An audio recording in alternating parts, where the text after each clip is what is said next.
Are extraterrestrial aliens living alongside us today? And have they evolved with us step by step for the past few hundreds of millions of years?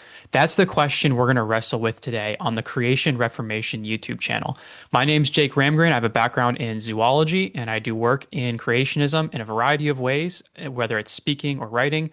And today I want to walk us through a scientific paper that was written by a compilation of 30 professional scientists proposing a theory called panspermia, which I have termed a ridiculously silly idea by ridiculously smart people.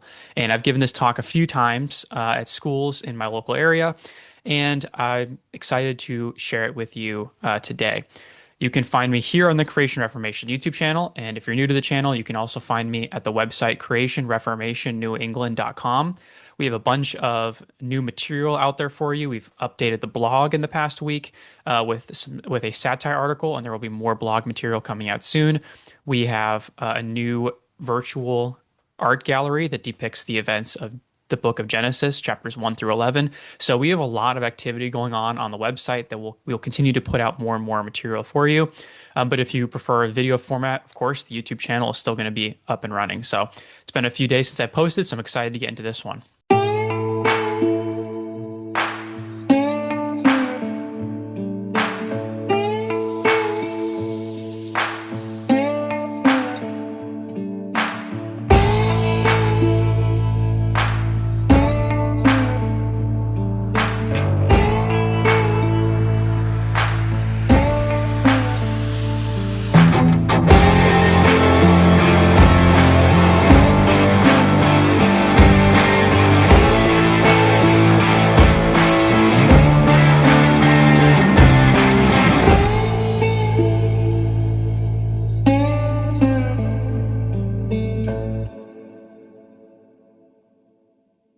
This presentation is just a really interesting and kind of crazy and wacky one. This is a very interesting idea that's been permeating the scientific community for quite a long time and has only just recently been proposed in a modern standard model format that's supposed to explain lots of questions that people have through the lens of through a what they say is a cosmic lens or a cosmic understanding of science. And so these scientists are going to interpret lots of data by means of extraterrestrial beings, and not necessarily beings, but extraterrestrial viruses, extraterrestrial cells, and then eventually, yes, even extraterrestrial organisms, multicellular organisms that have been deposited on Earth over the past few hundreds of millions of years, and even farther beyond that. Just basically for all of Earth history, it is being bombarded time and time again by extraterrestrial organisms. And so I'm going to dive into this. I call it a ridiculously silly idea by ridiculously smart people because it's a fun thing to put as a subtitle or as a tagline before I give this talk, because it is a pretty silly idea. It's a crazy idea to think of extraterrestrial organisms being dropped onto Earth over and over and over again throughout all of Earth history. But I am going to kind of explain that name is true and it's not true, right? So very often two things can be true at once. And I think this is one of those cases.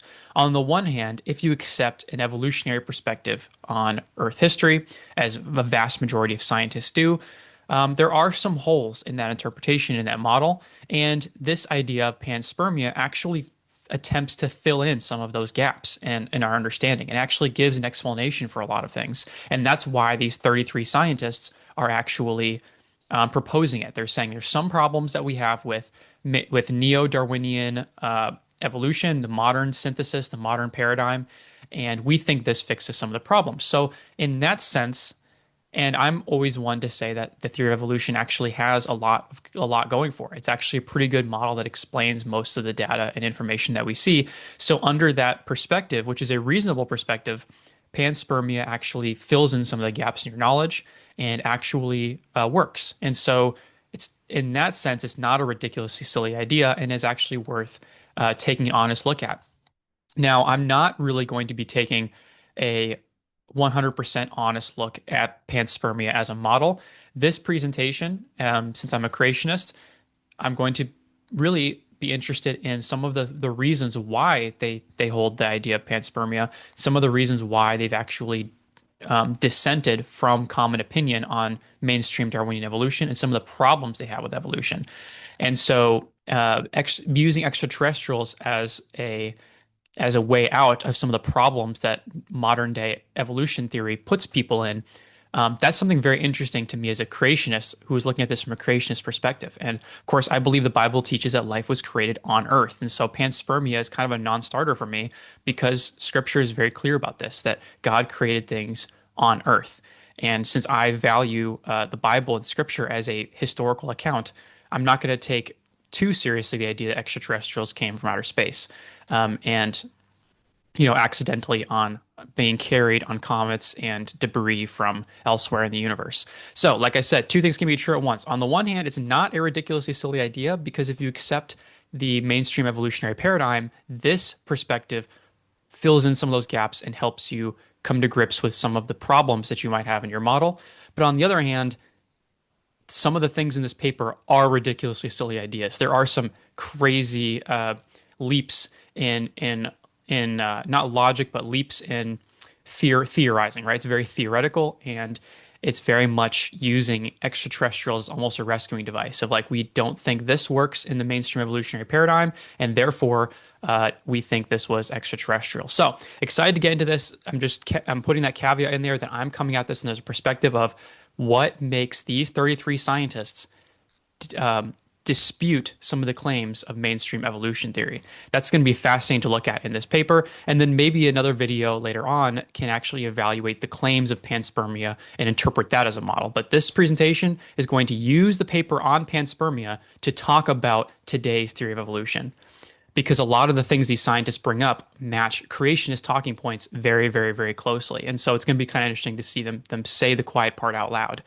And so just like these scientists are, I'm going to push discussions on panspermia back and say, look, let's evaluate the theory of evolution today and use this paper to do that. And then later on, we can evaluate the claims of panspermia because this paper came out in 2018. It's only been 7 years since this paper has come out. And, we have to wait and see whether the ideas proposed in this paper kind of stand the test of time.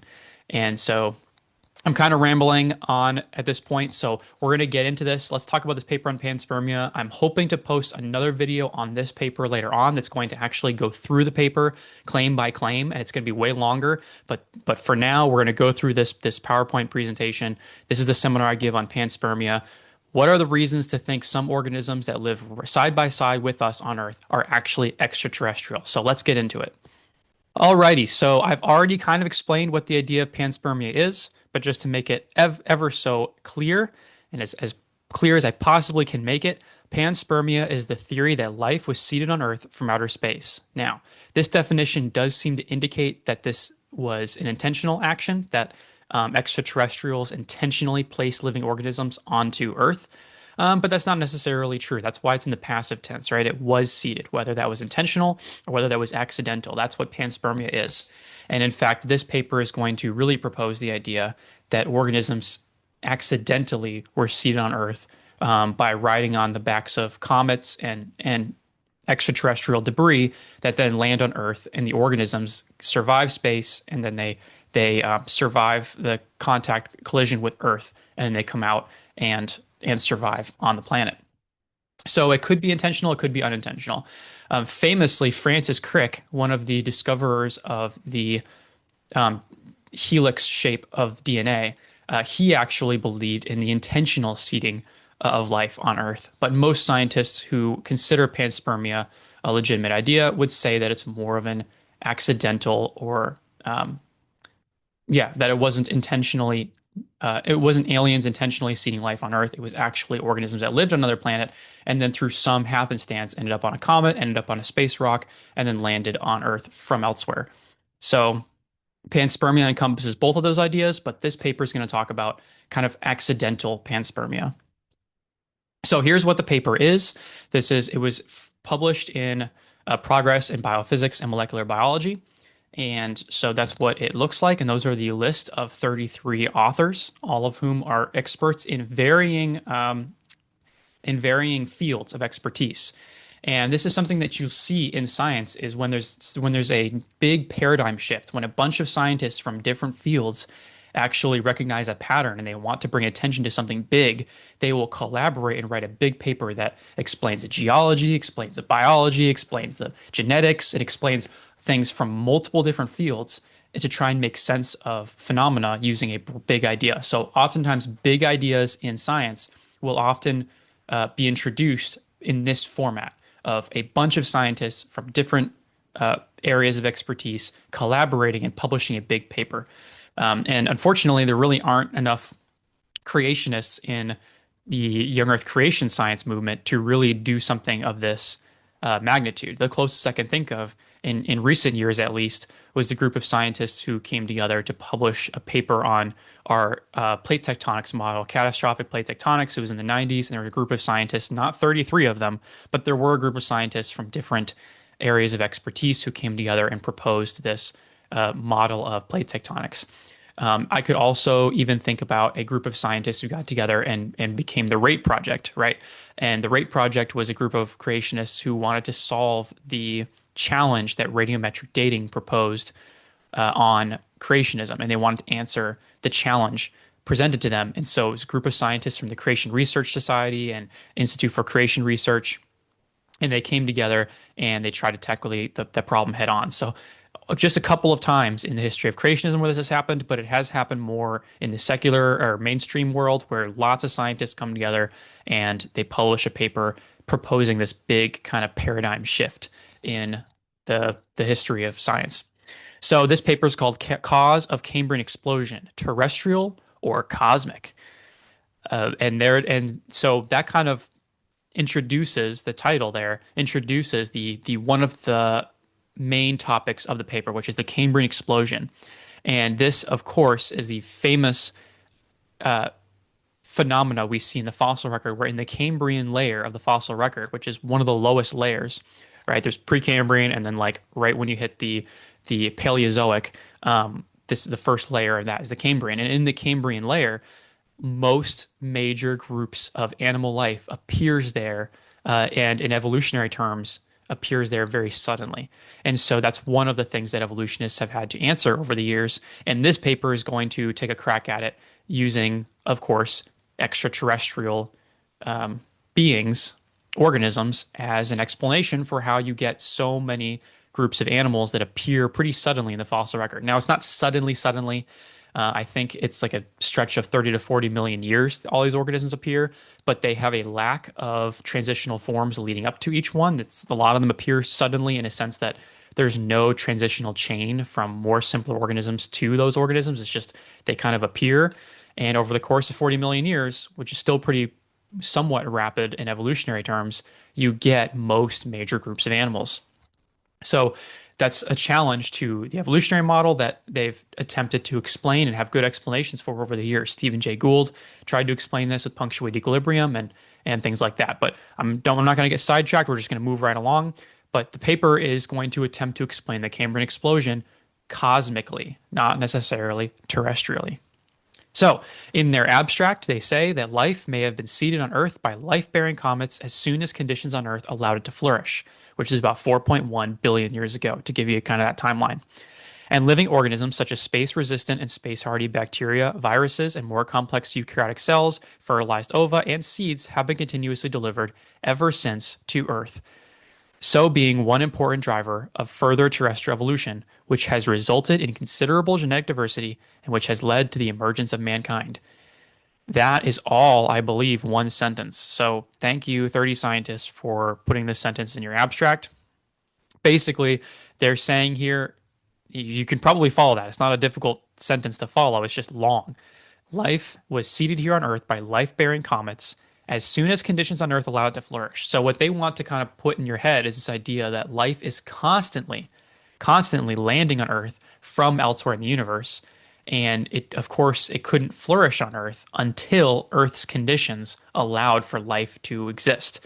So for millions of years in the Big Bang timeline, for millions of years, Earth could not sustain life. But then as soon as conditions allowed for it to sustain life, then life that was landing on Earth as Earth is being constantly bombarded, then life can arise and flourish because now conditions allow for it. So the idea isn't the conditions got well enough for life to survive, and then life started landing on Earth. Life has always been landing on Earth, and once conditions allowed for it to flourish, then life sprung, right, and rapidly evolved into all its different forms, and that's how we can explain the Cambrian explosion. And even more than this, though, inside the sentence, it also says up until today, for the past 4 billion years of Earth history, we've continually gotten living organisms landing on Earth from outer space. And they'll explain more in the paper of what form that takes or what that looks like. And then this is not just the origin of evolution, but it can also drive evolution. There's going to be organisms and viruses that can actually drive speciation and evolutionary change. And all of this has led to the emergence of mankind. So humans, in one way or another, can be attributed to extraterrestrial origin, at least in part. Not like it's not like humans landed on Earth from outer space, but the thing that evolved into humans, whatever that was in our past, was affected by extraterrestrial organisms, and therefore this can help us solve human evolution by looking at life as cosmically determined and not just terrestrially determined in evolutionary terms. So the question must be asked, how did we get here? And when I give this seminar, I love to, this is an intentional kind of play on words here or double meaning. On the one hand, how did we get here in a sense of how did organisms actually get here? How did humans get here? Where do we come from? Right? Are we terrestrial? Are we extraterrestrial? What is the origin of us? What is the origin of living things? But on the other hand, how did we get here in a sense of how do we get to the point where scientists are proposing that organisms from outer space is actually the origin of some of the questions we have about biology today? So how do we get here? How do we get to this point in science, and how do we get to this point in history? It's kind of a double two questions in one here. Well, it actually, of course, starts with the theory of evolution. If we did not have the theory of evolution, I guarantee you no one at this point would really be proposing extraterrestrial origin of things. Maybe a couple, like obviously lots of people like to theorize about aliens, but it wouldn't be a serious scientific proposal with an entire model attached to it if it weren't for the theory of evolution. These scientists are working on they're working under the assumption, under the framework of the theory of evolution, and that's what led them to propose panspermia. And so, just as a brief recap, Darwin's voyage on the HMS Beagle is kind of what led to him developing his theory of evolution. Um, especially his time on the Galapagos Islands and also the Falkland Islands. No one mentions the Falkland Islands, but that also impacted him and his collections and his developing of the theory of evolution. So I want to give the Falkland Islands some credit. Anyway, Darwin goes on this 5-year voyage, makes a bunch of observations about living things and organisms and the diversity that he saw on this journey. And this helped him propose this idea that there was an ancestral organism that diversified and split into two different species, and then those species diversified into two more species. And you can see that depiction written in his notebook, this famous drawing that was in his notebook where he scribbled, "I think," over it. That is basically the first ever phylogenetic tree that has ever been kind of drawn. And so this is the idea that Darwin really proposed, is that you have an ancestor and that ancestor splits, and those descendants split and diverge and create all sorts of new things. And that's the origin of biodiversity today. Now, Darwin proposed that we would have to reclassify all of life in this framework. He proposed a new classification system, but he did not construct the classification system himself. And that would come later on. And that looks like phylogenetics. And so when I explain the whole field of phylogenetics, which is how to organize and classify organisms based on theory of evolution and their genetic similarities with one another or morphological similarities with one another, when I explain all of this, I like to use this example, and it's because I'm often talking to an audience that is mostly Christian when I'm discussing this. I give, like, full disclosure, I give talks at school chapels. I give talks. I've given talks at churches before. So I'm usually talking to Christians who are curious about evolution. And I like to break it down like this. If we were to look at church history, church history is full of divisions and split. So you have our ancestor, which at this point is at the very top, and this current graph that I'm using starts at the top with Christians. Christians are the ancestor, and all descendants of Christians, and this is ideological descendants, not literal physical descendants, but Christians being the ancestor, all descendants of Christians are still in that Christian circle. They're still considered Christians categorically, right? So Christians originally split into Orthodox and Western Christianity, and then Western Christianity split into Roman Catholic and Protestant Christianity. And of course, Protestant Christianity has since split into Lutheran, Calvinist, and Baptist. Now, phylogenetics does not like splitting into three different directions at once, but not all analogies, like there's no such thing as a perfect analogy, right? So, what does all that mean? My point that I want to make about this graph is that if you did not know anything about church history and you just looked at each one of those churches, and I mean all the descendants, Anabaptist, Calvinist, Lutheran, Roman Catholic, Orthodox, if you just looked at each one of those and all you knew was the doctrine that they taught, you could reasonably construct the diagram like this based on which ones are most similar to each other and which ones are more different from each other based on the doctrines they teach. So, for example, Lutherans and Calvinists are much more similar than Calvinists are to Orthodox. Okay, and it's because they split more recently on this tree of the divisions of Christianity. And this is a perfect way to understand phylogenetics. What phylogenetics does is it looks at organisms and it looks at the genetics and it looks at their morphology and all sorts of, data, and it lists them the same way. Which organisms are most similar genetically speaking and which ones are further apart. And you can then organize this onto a tree and come up with a model of which ones split from each other in the more recent past and then which ones split from each other in the more distant past. So in the same way that Calvinists and Lutherans are more similar to each other because they're closer, they're on the same branch essentially. They come from the Protestant branch. Than a Calvinist is from an Orthodox because they come from much more distant branches.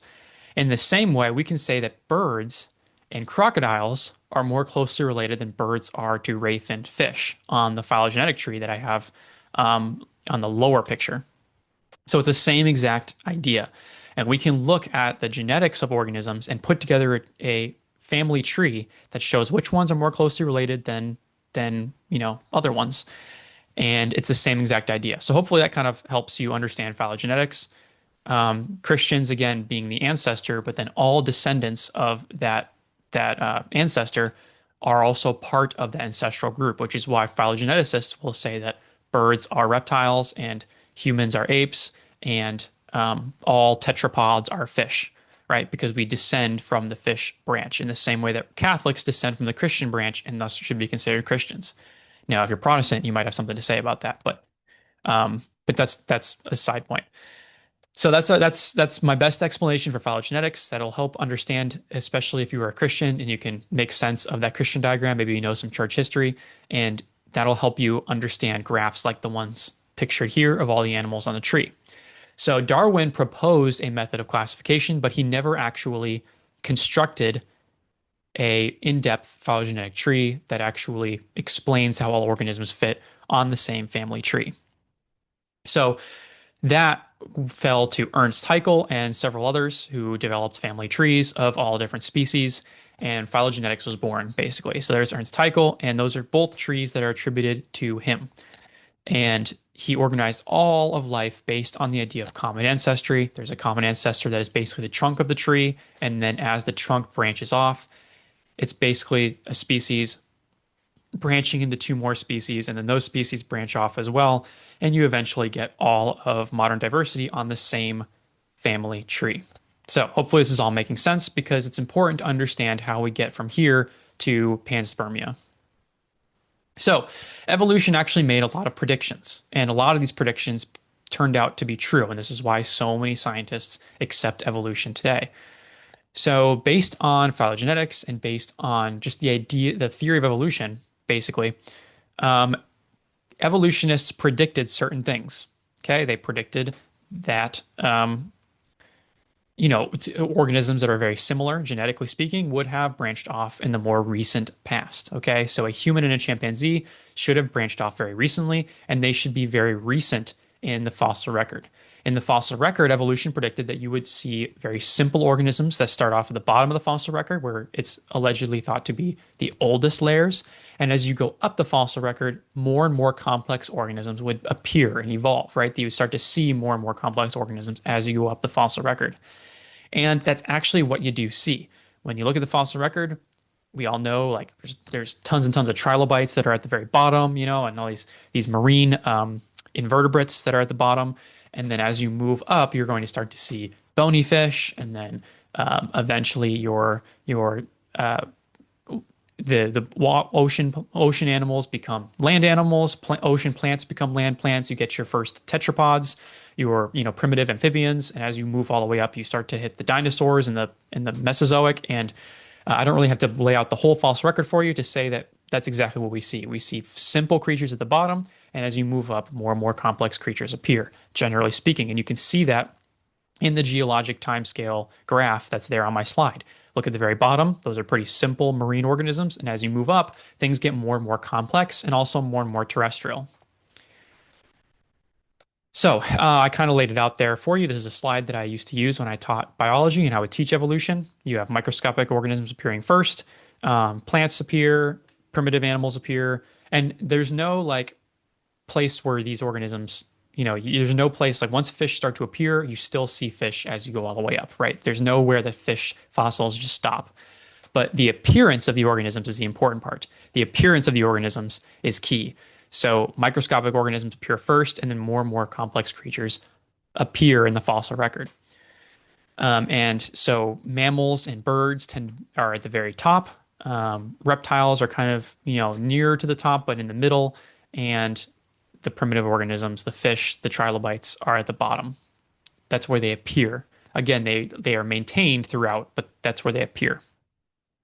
Okay, here is a phylogenetic tree that covers like all types of organisms. Obviously, it's not every species of organisms ever lived, but you have good representatives. It's a pretty good tree that represents kind of all animals. And even I even see some like E. coli is on here, archaea is on here. So a wide variety of organisms. And they can all be organized based on genetically how similar they are. And you can put them on this family tree, just like you did with church history, just like, you can do with lots of things. It's just which ones are most genetically similar and which ones are more different, which ones branched off in the deeper past and which ones branched off more recently. And you get some interesting information here. There's some weird things that maybe scientists didn't expect when we did this. For example, they found that birds are actually in the reptile group. Birds are more related to some reptiles than with anything else. They are a branch on the reptile tree. So birds are reptiles and birds are dinosaurs. And while I don't believe that these things are all common ancestors, I can objectively look at the data and say that birds are in the reptile category. Like it's just in the same way that, say, Linnaeus, when he classified organisms, he looked at humans and he actually classified humans as in the ape group. And that doesn't mean he believed that humans evolved from apes, because he didn't. He was a creationist. But he recognized that there were enough similarities that if you're going to classify humans somewhere, you would put them in that group because we're most similar to the apes. We share 99% of our DNA with chimpanzees. So Linnaeus was actually on the right track there. That's where humans would belong if you classified us. But birds belong on the reptile family tree. So that's why phylogeneticists call them reptiles and they call them dinosaurs. Another odd thing, though, is if you look at this tree, you get some fish that branch off from the common ancestor, and then eventually you have another type of fish branch off, and in between those branches, all tetrapods branch. So all tetrapods, which is like four-legged animals, are a branch on the fish tree, basically. And this is how you get scientists saying that tetrapods are technically fish. And if we're not technically fish, then fish doesn't really belong as a category. It doesn't fit as a category. Either fish don't exist or all tetrapods are fish, because humans, chimpanzees, rats, kangaroos, we are all branches that originate on the ancestral fish branch. So we are all fish, right? You are a fish. I am a fish. Phylogenetically speaking, we are all fish. Okay. So all of that is needed. I have to go through a history of phylogenetics and the history of the fossil record to understand what this paper is arguing for. So let's take a look at later on in this paper. Again, this is a summary version of this paper, and I'm hoping I can publish a longer video breaking down the whole paper. So if you like this, then you'll like that, because I'm going to get more in depth. But taking a piece of this paper and just look at, here is one of their lines of argumentation for why the origin of organisms is extraterrestrial. If we concede that the dominant neo-Darwinian paradigm of natural selection can explain aspects of the evolutionary history of life once life gets started, independent abiogenesis on the cosmologically diminutive scale of oceans, lakes, or hydrothermal vents remains a hypothesis with no empirical support and is moreover unnecessary and redundant. So their argument in favor of extraterrestrial origin of life is that we have no idea how one organism can appear from non-living materials. And this is a big debate that has kind of taken YouTube by storm in the last few years. You have a YouTube influencer or just a YouTuber, Professor Dave Explains, and he's gone back and forth with James Tour from the Intelligent Design Group, and they had this big debate where Professor Dave was like super condescending and annoying, and James Tour just like screamed at him and called him Mr. Farina over and over again and like drew chalk on a blackboard, and they went back and forth and back and forth, one of them yelling and one of them just being condescending and annoying. I admire the tenacity with which you stick to a script of lies. It's actually quite impressive. He's not stupid. He's not stupid. That's what I thought, James. He doesn't know chemistry, yet I'm helping your students. Isn't that interesting? Thank you. Yeah. You have I a don't script. know chemistry. Anybody yet I can have read a a very script. You saw it tonight. The man could not speak without a script. He has people write it. You could do it. You could do it. When you you could have... do it. And all just debating on whether or not we can get a living organism from non-living materials. And these 33 scientists who are no creationists or no intelligent design advocates by any means, but they are pointing out that abiogenesis, the origin of life from non-life, is a hypothesis with no empirical support and is unnecessary and redundant. They're not buying it. So this isn't James Tour, this isn't the intelligent design people, this isn't a young earth creationist group, this isn't Answers in Genesis and Ken Ham. These are 33 professional scientists from a variety of disciplines arguing in favor of a new idea because the current idea, evolution, isn't working. It doesn't work because abiogenesis doesn't work. So this is basically a creationist talking point in a mainstream scientific journal. How crazy is that? So there's one kind of line of argumentation. So their counter proposal to this is if abiogenesis cannot happen, then there must be an extraterrestrial. It must have happened somewhere else. It must be an extraterrestrial origin. It can't happen on Earth, therefore it happens somewhere else. So this is, and if a creationist made this kind of argument using God and saying, well, it couldn't have evolved, therefore God did it, all the scientists would be in uproar, the evolutionists would be in uproar, and they would say, you can't just say God did it. So what is the positive evidence that these scientists have that that life has an extraterrestrial origin? What's their positive evidence? Not just an evidence from we don't know how abiogenesis happened, but what's their positive evidence for extraterrestrial life? And this gets us to why I had to talk about phylogenetics for so long. And they propose that cephalopods, which is a group of organisms that includes squid and octopuses and cuttlefish, they have to be aliens. They have to have dropped on Earth from elsewhere in the solar system or the galaxy or wherever they come from. They are extraterrestrial in origin. So this squid, that this picture is from the Harvard Natural History Museum, this squid right here is an extraterrestrial. It is an alien living among us. And that is their positive evidence. Now, before I even get into their actual argument, I must say squid and octopuses, they kind of look a little alien. I mean, if you watch any alien movie, right, they have lots of tentacles and bug eye, like big bug eyes.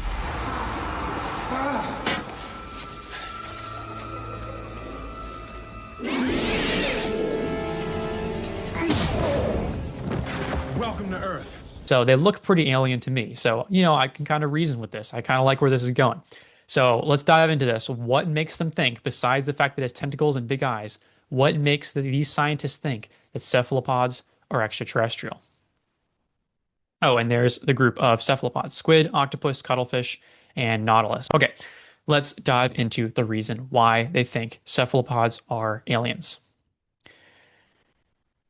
Quote, the genome of the octopus shows a staggering level of complexity with 33,000 protein coding genes more than is present in Homo sapiens. Octopus belongs to the coiloid subclass of mollusks that have an evolutionary history that stretches back over 500 million years. Although cephalopod phylogenetics is highly inconsistent and confusing. This is part of a longer paragraph, but I want to take this selection out. Let's break this down. An octopus, their first argument here is that an octopus has 33,000 more protein coding genes than humans do. Now, remember what I said about the fossil record and about phylogenetics. The evolutionary prediction is that simple organisms would appear early in the fossil record, and therefore, phylogenetically speaking, simpler organisms should appear as in the earliest part of Earth history, and then more complex creatures appear later. But cephalopods break this trend. They are extraordinarily complex creatures, even compared to humans, who are like, at the top of the fossil record. The most recent split in phylogenetic trees were very, very recent species in Earth history. But cephalopods break this trend. They're way more complex than we are, and they appear very early on in the fossil record. So they break the fossil record. What's the second point they make? Phylogenetics is highly inconsistent and confusing. They don't fit anywhere in their phylogenetic trees. They are genetically so distinct that evolutionists can't put them on the phylogenetic tree with any degree of confidence or accuracy. So here, cephalopods go against the fossil record. They appear early on in the fossil record, whereas they shouldn't, because they're so staggeringly complex. But second, they don't fit in the phylogenetic trees. Their genetics are so distinct and so different. Here is actually a graph from this paper. A phylogenetic tree is forced by assuming evolutionary precursor relationships. That's what the graph is called. If they fit cephalopods into an evolutionary tree, they are forcing it. They're forcing them in there. Look at that. A and B are the cephalopods, and they just don't fit in the phylogenetic tree. And if you force them there, that's all you're doing. You're just forcing them onto a tree where they don't belong. And so they're so distinct and so different from other organisms that phylogenetically they don't make any sense. And I thought that graph was very, very telling. So this is literally creationist talking points. Creationists say this all the time. They say, well, complex creatures appear early in the fossil record. Well, phylogenetics can be confusing. People disagree about where to put organisms on the phylogenetic tree. We don't know how abiogenesis happened. You can't get the origin of life from non-life. These are creationist talking points, and these 33 professional scientists are proposing extraterrestrial origins in a very similar line of argumentation that creationists propose God, right? We propose God in certain areas that don't make sense in evolution. These scientists are instead proposing extraterrestrials, or at least that these creatures are extraterrestrial. And in their reasoning, it's a very similar line of argumentation that creationists and intelligent design advocates often make. Now, this gets even crazier. Not only do cephalopods not fit with phylogenetics, they don't fit anywhere on a tree, but they are also so different from each other that it's unclear how one organism evolved to the next one. So squid and octopuses are so different from one another, genetically speaking, that you can't even justify putting them on a similar tree with one another. You can't put them just one branch away from each other. They don't fit together either. They don't fit with anything else, and they don't fit together. So they just have too many regions of their DNA that are completely different from one another. Squid and octopus, they're completely different from one another. Even though they're very clearly cephalopods, they look very similar. We would classify them similarly. They're so different genetically. They have different methods as genetic methods as to how they edit their own DNA. They edit their own DNA completely differently. And so these scientists are pointing out, not only do they not fit on a phylogenetic tree, they don't fit with each other.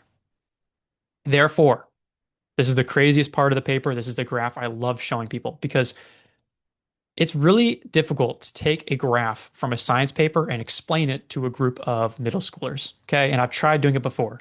It's very, very hard because most science paper, you go to Google Scholar, most science papers, really, really complex um, pictures. I was just reading one. I'm researching for a blog article for the New Creation blog, and I was reading up on basically the enzyme that digests lactose in humans, and they showed a picture of how lactose tolerance kind of was an adaptation in humans, and the graph makes absolutely no sense. And it took me like an hour to study and learn what the picture is actually showing me. Let's see if you can interpret what this picture says. Yeah, it's not a very difficult graph. Basically, this paper proposes that a squid, which is an extraterrestrial organism, it's an alien from outer space, was infected by an extraterrestrial virus, a virus from outer space. The virus infected the squid and turned the squid into an octopus. That's their proposal for octopus evolution. That's why these creatures don't belong on a phylogenetic tree with other organisms. And they also don't belong with one another because there's a virus that went in and it's called a retrovirus, right? Retroviruses are viruses that affect the DNA or RNA of their host organism. So a alien retrovirus infected an alien squid and turned it into a new type of alien that's very genetically different from the alien it evolved from. And all of this happening on Earth, right? After they were seeded on Earth from outer space. Wow. So that is basically a couple lines of argumentation they make to demonstrate that organisms came here from outer space. There are many more arguments that they make. I will go through each of those in the longer version of this video, which, might be a long time coming because this one's long enough as it is. But there will be a longer version that will cover even more arguments than this one. But those are a couple lines of argumentation. They say abiogenesis is impossible, and therefore life must have begun elsewhere in the universe.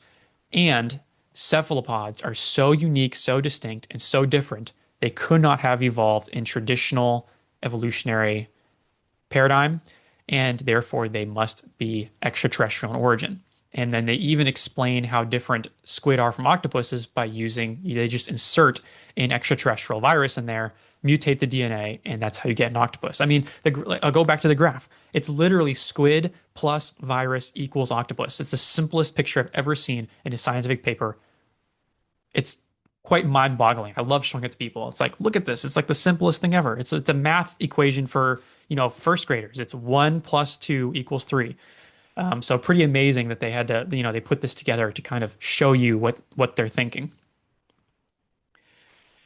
So they say, kind of near the conclusion, in our considered view, mankind is now entering a historic paradigm shifting moment in both our understanding of the evolution of life on Earth and the origins of the many pandemics that have exacted huge tolls on mankind in the recent past.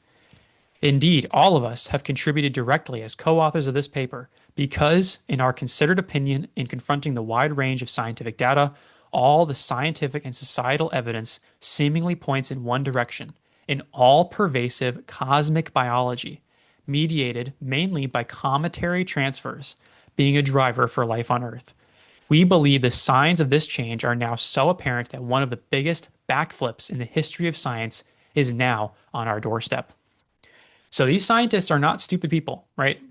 I called them ridiculously smart for a reason. They know that paradigm shifts happen in science, that when enough evidence is compiled, scientists must bring this evidence to light to shift an entire worldview or paradigm, and then scientists can begin studying something new because there's been a worldview shift, a paradigm shift. And their paradigm shift is we are no longer looking at evolution purely from a terrestrial view. We also have to look at evolution from a cosmic view, meaning Earth and elsewhere. And so they also propose that extraterrestrial organisms being seeded on Earth throughout all of Earth's history also explains how viruses can appear and spread quickly among humans and among animals and other organisms.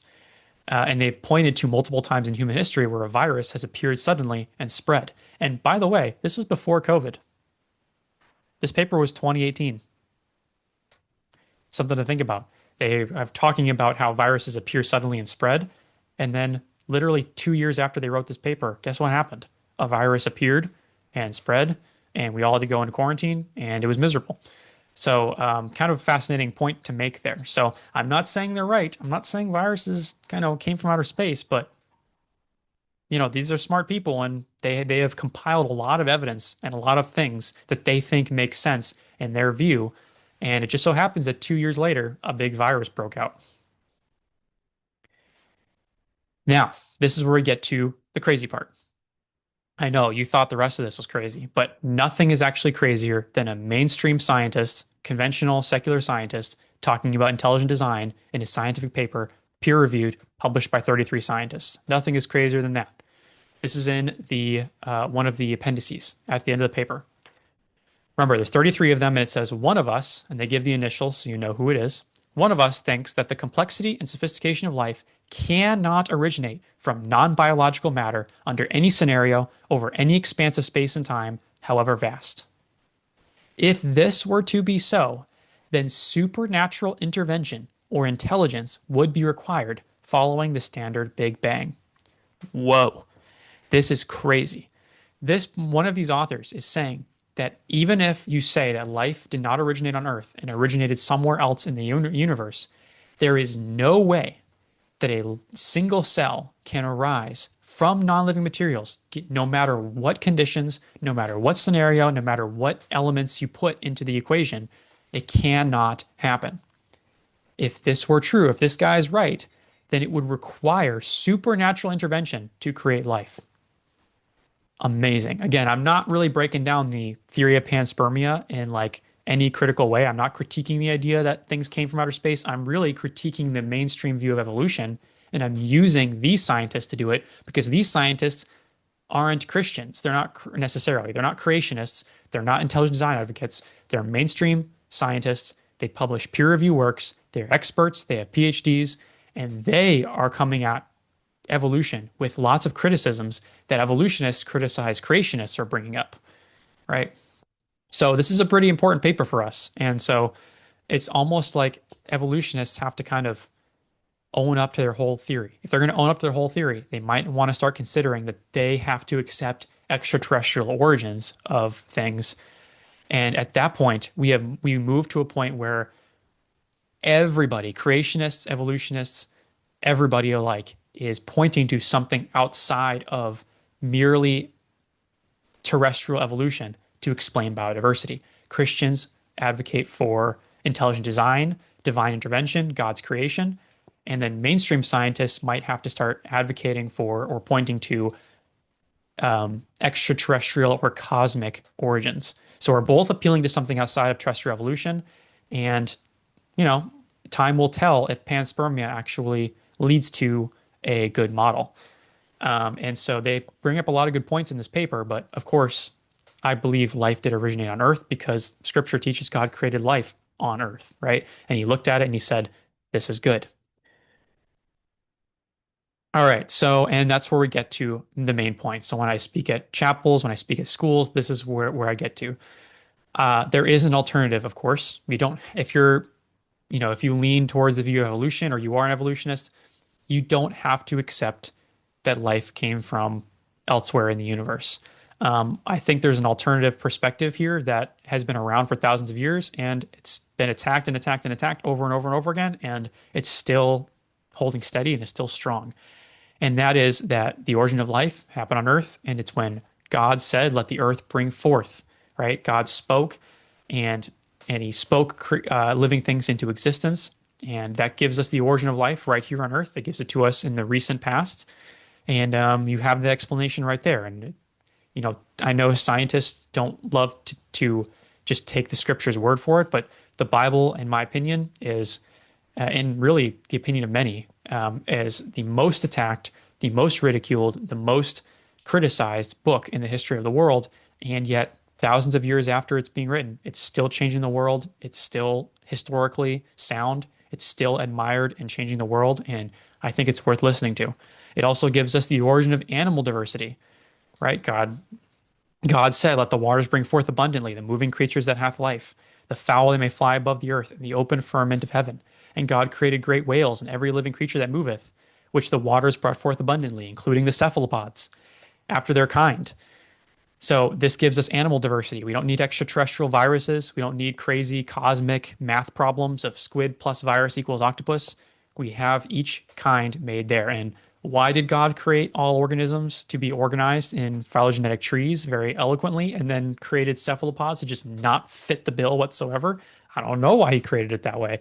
But it's a really cool thing to think of the mind of God, right? The mind of God is creating everything and it's ordered, it's structured. You can organize all living things together in a tree and it looks really good. You can tell which organisms are most similar and which ones are more different.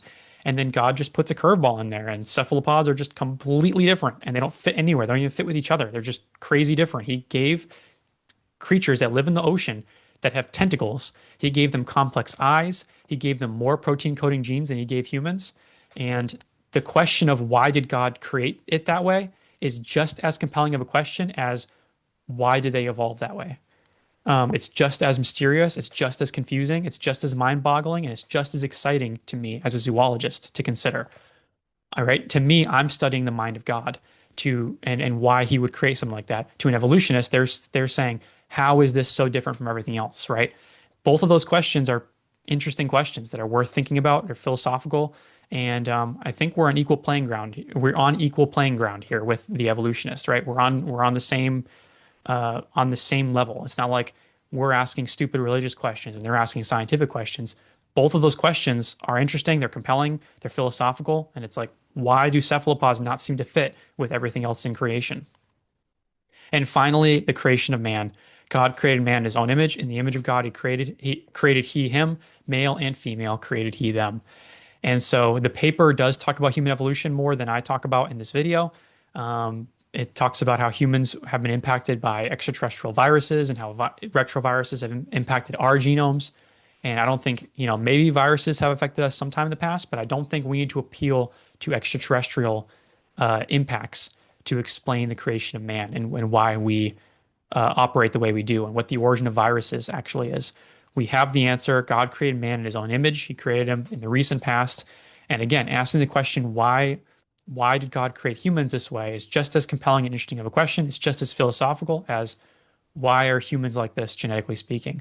And we can all try and explain this scientifically. We can all try to explain it philosophically. We can all try to explain it theologically, but they're all good questions and they're all worth pursuing. And I'm making a lot of scientists, I might make a lot of mainstream secular scientist minded people angry by saying that and trying to put us on the same playing field. But I think we are. And yeah, I think no matter what, these questions that are cosmic questions, these are philosophical questions. They're not purely scientific questions. And what is the philosophical implication of humans if we have extraterrestrial origin, right? What's the philosophical implication there?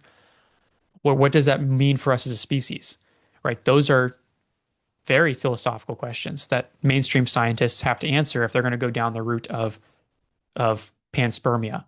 So the scientists can run away from this. They can run away from any sort of philosophical or metaphysical explanation. But at the end of the day, these questions are bigger than just scientific evidence. So that's the paper. There's even more cool quotes to go through. I'm again planning a longer version of this video where I just pull up the paper and I go through the paper and I read parts of it and I give you my thoughts on it.